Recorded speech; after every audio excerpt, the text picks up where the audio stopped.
আরাম হয়েছে তো শোনা? ভালো হয়েছে, ভালো করে পারলো না। হাফ লাগিয়ে মারা ছেড়ে দিচ্ছি। ছাড়ো ছাড়ো ছাড়ো। বেরিয়েছি না কেন টাইলে পারে? বকো না ওটো।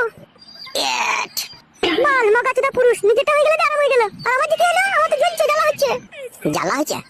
হ্যাঁ, তোমার তো হয়ে গেল, আমার তো হইলো না, আমার তো মনে হয় ভিতরটা খিচিমিচি করছে। তোদের ফ্রিজের ডিপে এক বড় বাচ্চা এনে বুলিলে। আর কোনোদিন দেখবো তোমাকে আমি কইতে দেবো না, বলে দিলাম আমি। বেলে বেলে আরেকবার শো তাইলে। ওটা ছাড়ো, আর কইতে না, ছাড়ো। আশা মিটেছে তো তোমার? হ্যাঁ শোনা মিটেছে। তাহলে আমরা বাড়ি চলে যাও। রাগ করলে নাকি তুমি? কি হইলো শোনা, মজাই লাগিয়ে? না, আমার যদি পেটে বাচ্চা চলে আসে তখন কি হবে আমার তাইলে? কিচ্ছু হবে না, আমি আছি তো। বিয়ে কবে করবে তুমি আমাকে? অত চিন্তা করছো কেন, 2 মাসের ছেলে আসুক না পেটে। দিয়ে তারপর বিয়ে করবে নাকি তুমি আমাকে? হ্যাঁ তারপরে বিয়ে করবো। শোনো ফটকে, তোমাকে ভালোবেসে জীবন জৈবন সব উজাড় করে তোমাকে দিয়ে দিলাম। আমার যদি পেটে বাচ্চা চলে আসে এর জন্য কিন্তু তুমি দায়ী থাকবে, বলে দিলাম তোমাকে আমি। অত টেনশন করছো কেন তুমি? তুমি বাড়িতে থাকো, আমি অনেকক্ষণ বাড়ি থেকে এসেছি।